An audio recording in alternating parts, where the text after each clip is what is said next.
The Awakening.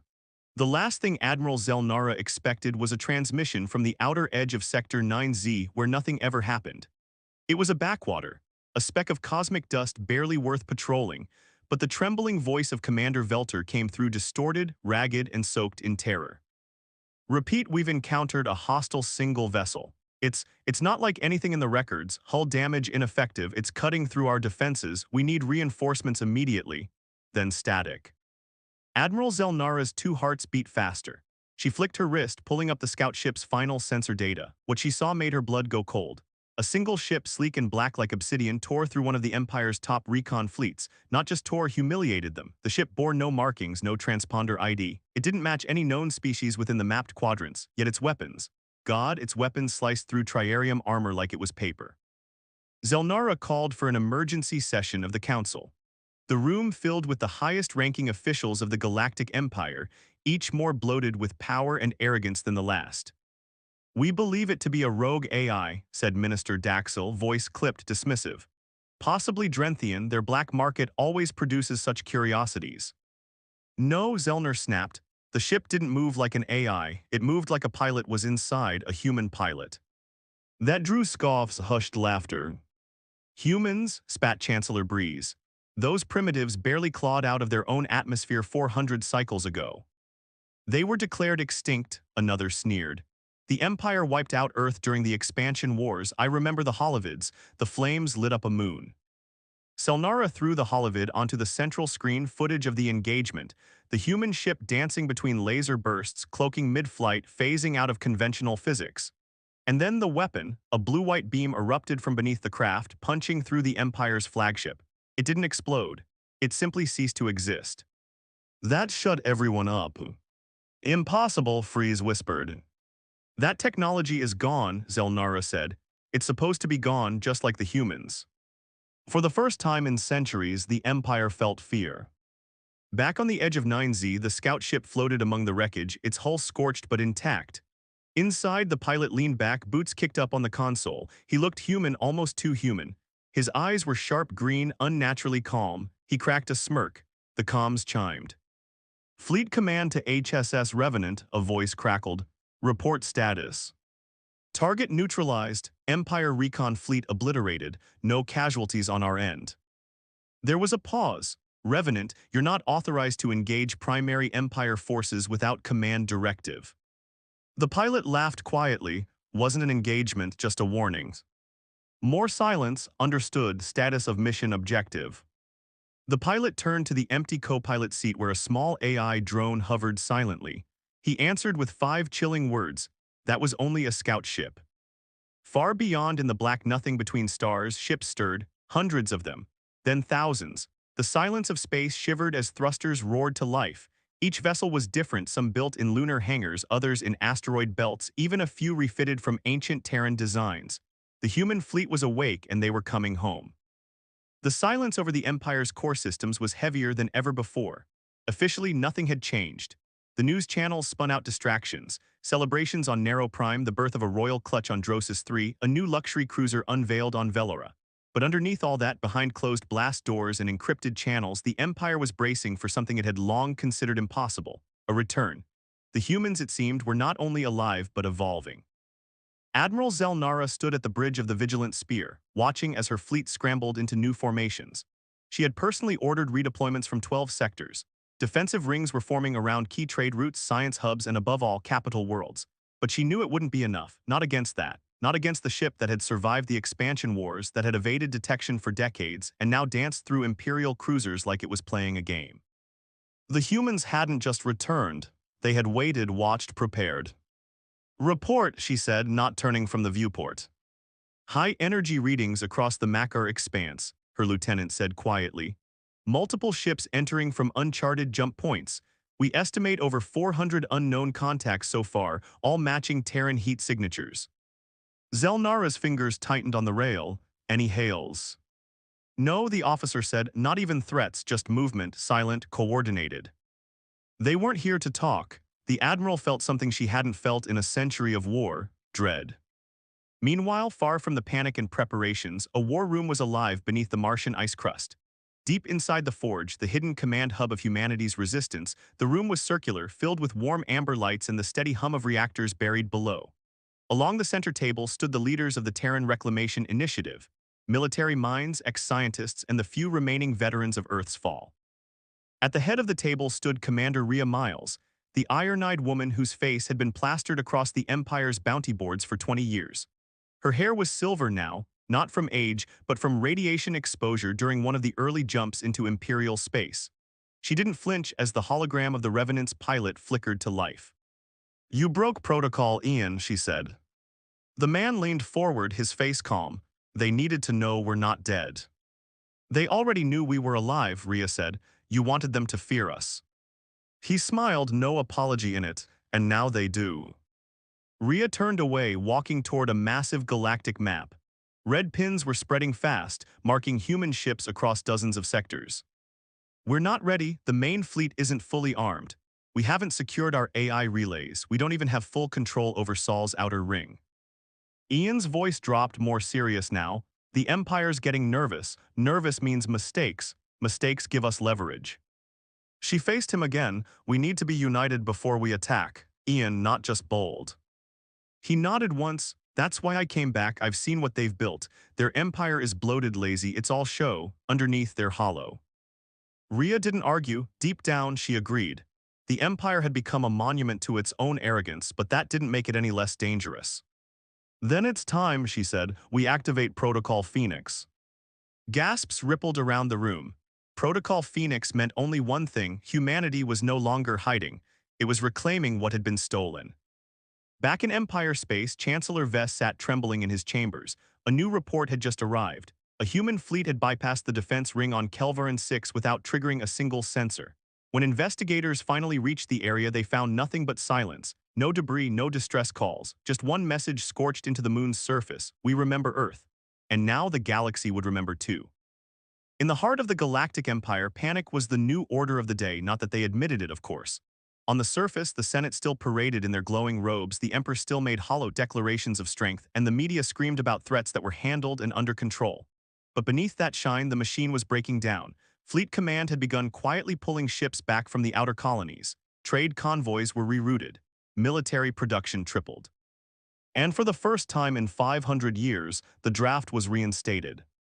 No one spoke of it openly, but the whispers were everywhere. The humans are coming. On a cargo transport drifting above the mining colony of Verdunus 4, a young dockhand named Lauren stared up at a hollow screen in the mess hall. His hands trembled as he watched the news feed cycle. Entire moons vanishing without a trace. Empire patrols wiped out in ambushes, no survivors. An old Earth transmission, last used before their extinction, detected in over 30 systems. Most terrifying of all was what the humans weren't doing. They weren't claiming territory. They weren't broadcasting demands. No ultimatums, no threats, just movement. Lauren turned to the grizzled old soldier at the table beside him, a man who'd fought during the expansion wars and lived to retire. "They're ghosts," the man said quietly.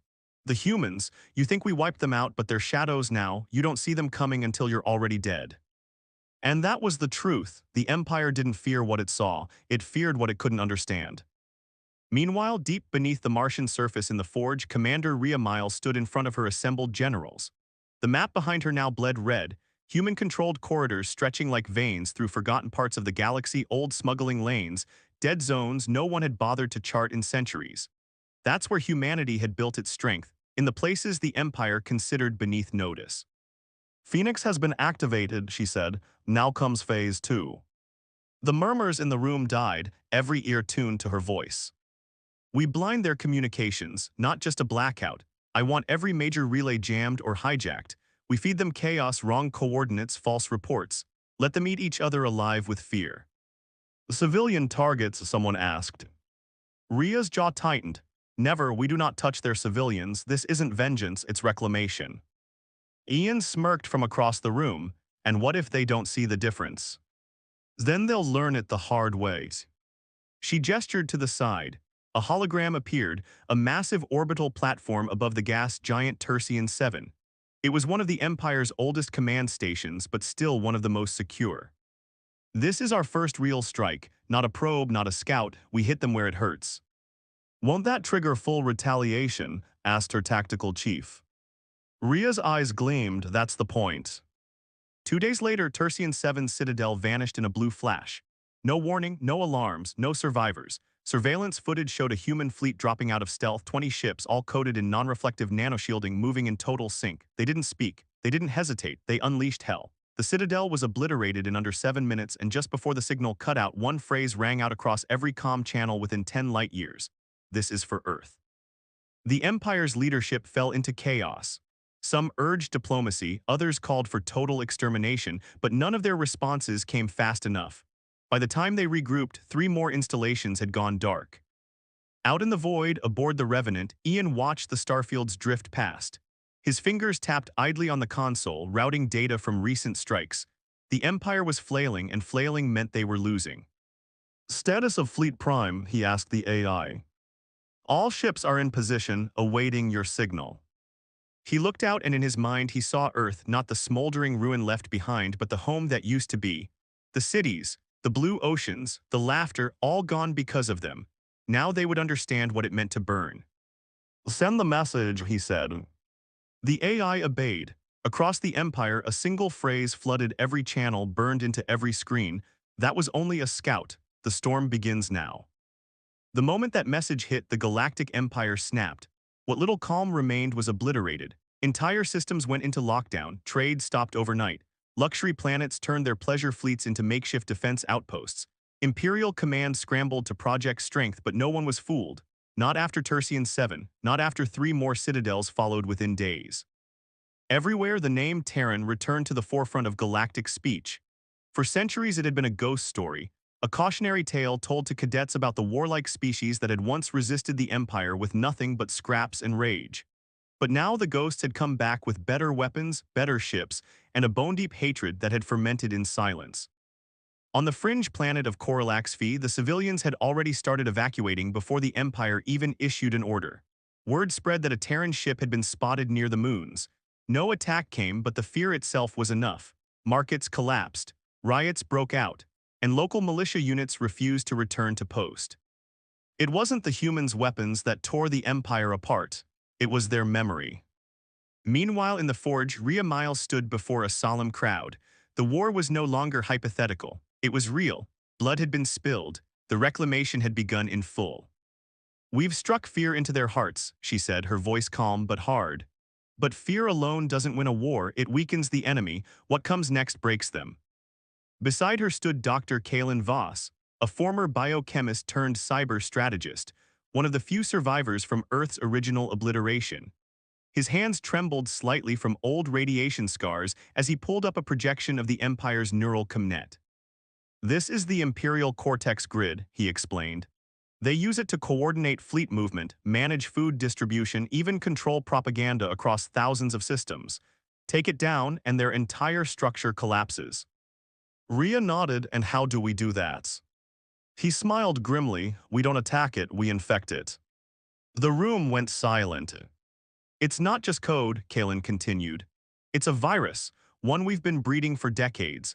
A data worm that speaks their machine language, lives inside their updates, and spreads like wildfire." Ian raised an eyebrow. "And once it spreads?" Kalen's voice dropped. "It turns their order into noise, ships rerouted into ambushes, supplies redirected to black holes, entire fleets misinformed. The Empire will turn its guns on itself." Rhea lined in. "And no civilian deaths?" Kalen gave a slow, solemn nod. "Minimal targeting. Command centers, military chains, and data hubs only. Their people don't deserve what their leaders brought upon us." There was a beat of silence before Rhea finally spoke. "Launch it." And just like that, the virus named Ember was unleashed. Within days, strange things began happening across the Empire. A food convoy meant for the High Senate was accidentally delivered to an abandoned penal colony. A destroyer fleet chasing a supposed human flotilla arrived at empty coordinates and ran headfirst into an asteroid belt. An elite strike team was dispatched to intercept a Terran base, only to discover they had been rerouted mid-jump into a sun. To the Empire, it looked like sabotage. Incompetence, betrayal, accusations flew, alliances shattered, and within weeks, multiple high-ranking officials had each other assassinated in secret. They didn't know the truth. The humans were inside the system. Aboard the Revenant, Ian stared at the real-time feed from over 70 infected systems. His smirk had faded now. What he saw wasn't triumph. It was exactly what Rhea had warned about: chaos. Some civilian planets were starving. Refugees were flooding out of broken systems, unsure who to trust. Pirates were taking advantage of the grid's collapse, and not all Terran cells had followed the reclamation code. One in particular, the Scorch Doctrine, had begun attacking indiscriminately, leaving behind burning colonies and messages that read, "No forgiveness, no survivors." Ian turned to the AI, "Get me Rhea." Her face flickered onto the comm. She already looked tired. "The Scorch," he asked. "They broke ranks," she said bitterly. "They want revenge, not victory. I've already issued a kill-on-sight order for any of their ships." Ian nodded. "Still think we're not ready for total war." Her silence told him everything. Then came the report that changed everything. An Imperial archive vault deep in the Valk system had been cracked. Inside, Terran agents found footage that had never been released to the public. Video logs, war crimes, experiments, the true face of what the Empire did to Earth. Even Rhea, hardened by decades of resistance, went pale watching it.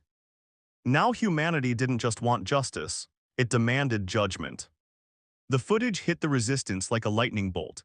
At first, it was distributed through private channels, strictly among high command and intelligence operatives, but that didn't last long. Within 24 hours, Ember had quietly uploaded the videos across hundreds of entertainment networks, educational nodes, and public archive streams throughout the Empire.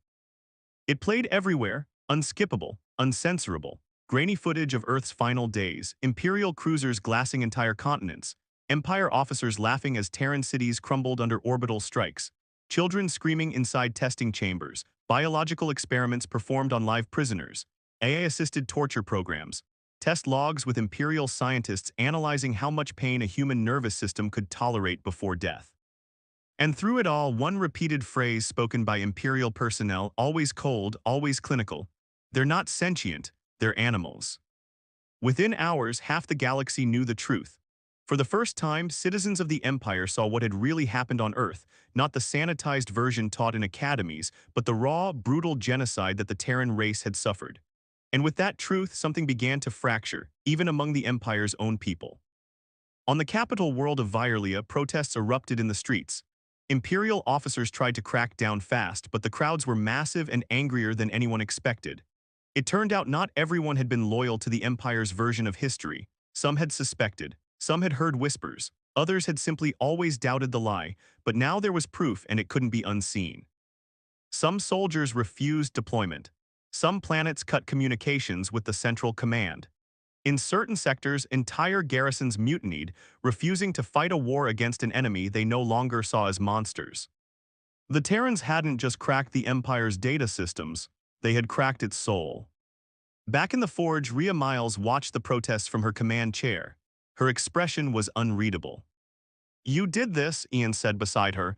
"You forced them to look in the mirror." She nodded slowly. The truth was always our sharpest weapon. But not everyone agreed. Across the room, Commander Duh, the youngest of the Terran War Council, slammed her fist on the table. "You still want restraint after seeing that? They slaughtered our people. They erased our home. What more do we need?" "We need discipline," Rhea snapped. "If we become what they were, then we're not reclaiming Earth. We're burying its memory." Duh didn't answer, but the anger didn't fade from her eyes. Later that night, Ian stood alone on the Revenant's observation deck, staring out at a blood-red nebula. His fingers twitched at his side, itching for action. The footage burned in his mind, seared into his conscience. He had seen the moment his own father, just a civilian engineer, was vaporized by an orbital strike. It looped over and over in his memory, the beam of light, the scream, then silence. And yet Rhea still wanted to move carefully. He understood, but he didn't agree. He tapped his comm open, a channel to strike Fleet Vindicator. A few seconds later, a voice replied. "A Commander Ian's. Prepare for an assault run. I'm sending you coordinates for the Imperial Bioweapons Lab on Silos 3. Full eradication protocol." "Understood." He cut the line, no speech. No justification, just action. If the Empire was built on blood, then he would drown them in it. Elsewhere, Chancellor Vess huddled in a fortified chamber below the capital. His aides were gone. His advisors had either fled or turned on him. Outside, protesters were no longer waving signs. They were storming buildings. He had seen what was released. He tried to deny it at first, call it faked human propaganda, deep fakes, but deep down, even he knew the truth. The Empire had committed atrocities so vast, so foul, that even its own citizens were starting to side with the enemy.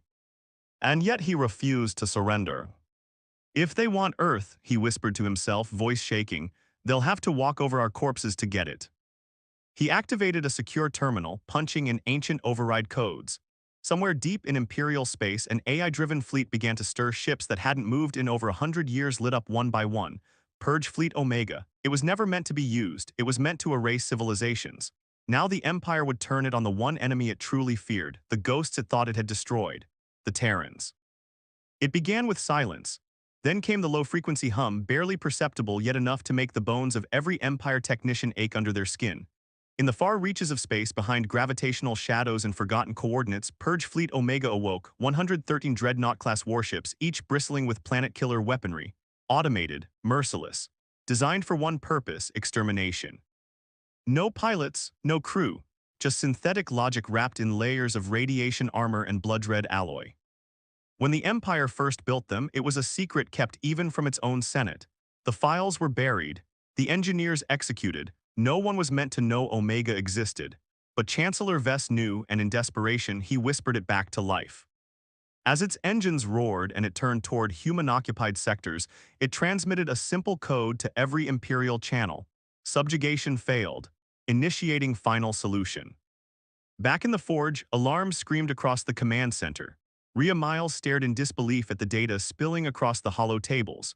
Red markers swarmed toward human sectors like a plague of angry gods. The scale of it was unlike anything they'd faced. "How many ships?" she asked, her voice low. The AI replied without pause. 113 Dreadnought class, all automated. Minimum payload, stellar-class weaponry capable of erasing planetary crust within 12 minutes of sustained fire. Ian swore under his breath, "That's not a fleet, that's a genocide machine." Kalen looked up from his terminal, pale. "We have nothing that can match that firepower, not directly." Rhea's mind raced. This wasn't a battle they could win in open space. The Omega fleet wasn't a conventional force. It was a final answer, a death sentence programmed to erase everything even remotely human. "Where's their target vector?" she asked. The map lit up with projected paths. The fleet wasn't headed to any singular base or station. It was aiming for every populated human stronghold, mining colonies, medical outposts, supply depots, even refugee arcs. They weren't at war anymore. The Empire was trying to wipe the slate clean. Rhea turned sharply. "Initiate Exodus Protocol, evacuate every non-combatant we can reach, get them to deep space vaults." Ian stepped forward, eyes cold, "And the fighters?" She stared at the glowing red swarm again. "We hold the line." Across Terran space, distress signals blared, ships scrambled, families fled, former smugglers and pirates became emergency escorts, civilians volunteered to man turrets, anyone who could hold a weapon did. And then came the second surprise. Empire defectors. Ships marked with Imperial sigils began falling out of warp alongside Terran vessels, but instead of opening fire, they sent out coded messages. "We have seen the truth, we will not be your enemy." Entire squads of rebel Empire officers, stunned by the Earth genocide revelations, had mutinied and defected. Many had families among the protesters. Some had simply had enough of the lies.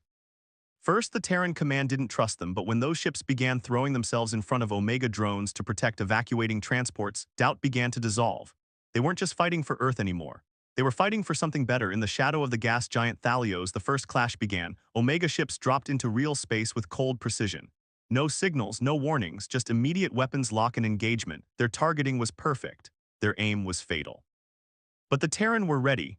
Using asteroid fields, gravitational distortions, and cloaked relay drones, they forced Omega units into tight formations. Then came the Revenant, followed by the Hammerwake and the Breachborn. These weren't warships. They were hybrid monsters built from scavenged tech and desperation, crewed by people with nothing left to lose. They didn't fight clean. They fought like humans, ramming Omega units, latching onto holes with plasma drills, overloading their own reactors in suicide strikes. It was ugly, chaotic, desperate, and it worked. Barely.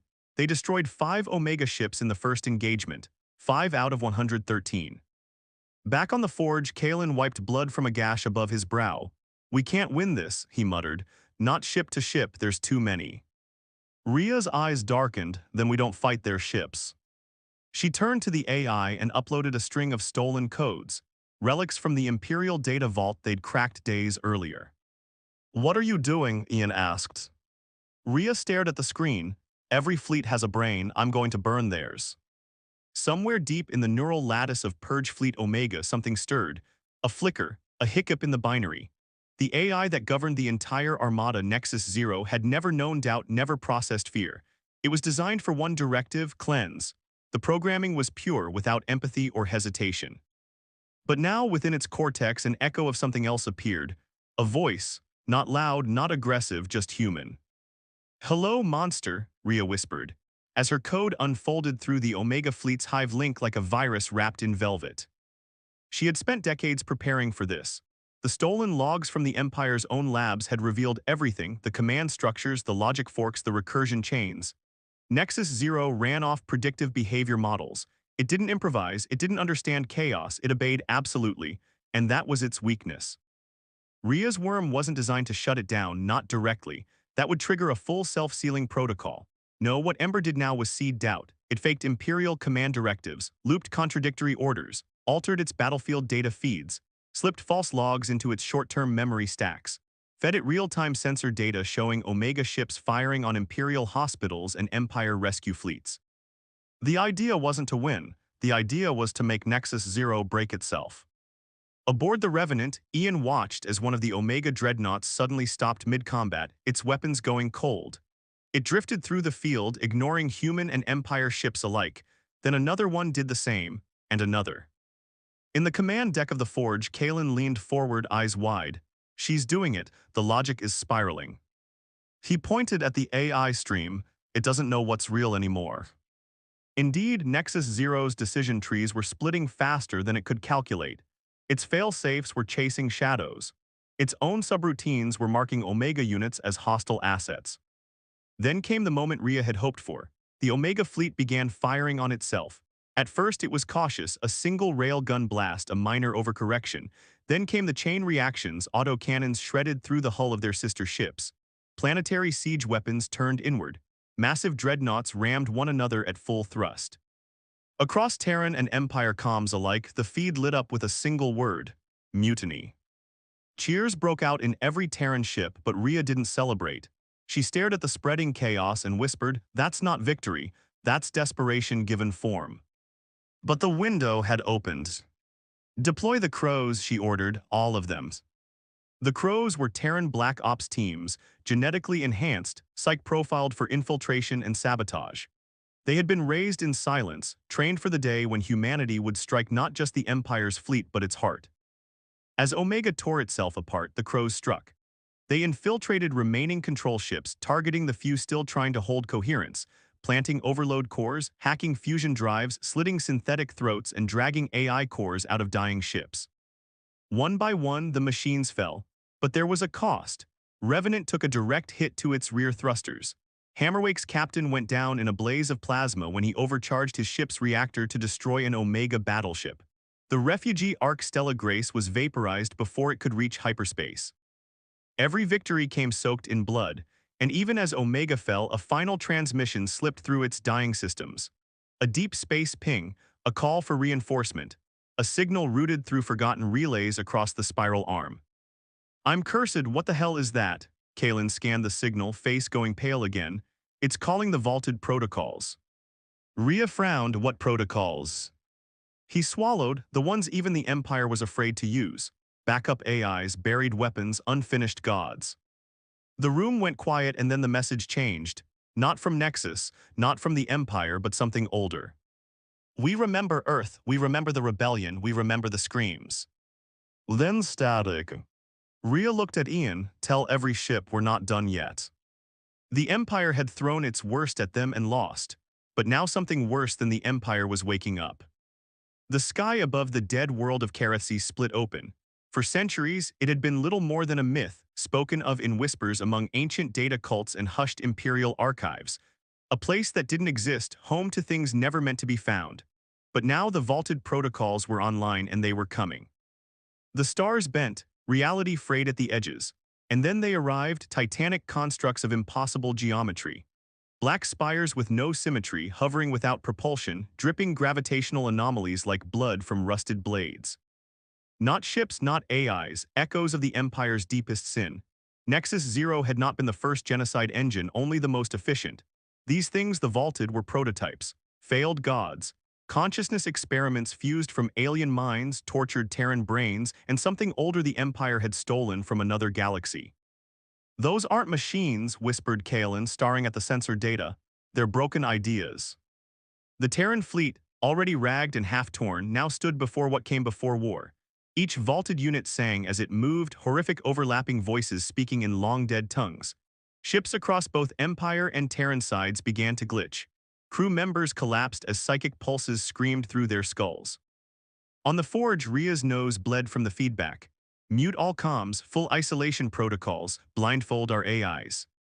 She didn't wait for questions. The Vaulted didn't need weapons. Their very presence unraveled reality. They fed on order, on logic, on history itself.